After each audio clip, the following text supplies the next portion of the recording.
আবার বলি আচলিক virus disease, এটা অটোমেটিক সেরে যায়, এটাকে অটোইমিউন ডিজিজ বলে, এটা অটোমেটিক সারে, আবার কখনো সারে না। আর আচলিক আজকে যদি হয় চিকিৎসা করলে 3 মাস লাগে সাথে, আর যদি বেশি হয় আচলিক প্রচুর পরিমাণ হয়, মানুষ গরু মারা যায়,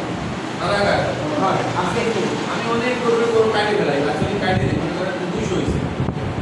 200 তো কাটা সম্ভব না, বড় বড় যদি হয় 5-7-10টা কাটে, আমি অনেক গরু আচলিক কাটছি, আর চিকিৎসা করলে ভালো হয়, তো ওতে কোনো সমস্যা হয়, আচলিক হলে আপনি ওটা জবাই করতে পারবেন, তবে খুব বেশি যদি হয় অসুস্থ হয়ে পড়ে এমনি 2-4টা হয়েছে, 5টা হয়েছে, ফাইবার আছে, সুস্থ আছে, দেখুন তাহলে কোনো সমস্যা নেই, কারণ আচিলের যে ইয়েটা আপনার মাংসে ওটা থাকে না, মাংস নরমালি যদি খুব বেশি অ্যাফেক্টেড না হয় স্কিন পর্যন্ত কেটে ফেলা দিলে, আমি তো স্কিন পর্যন্ত উঠাই দিই, স্কিনের পরে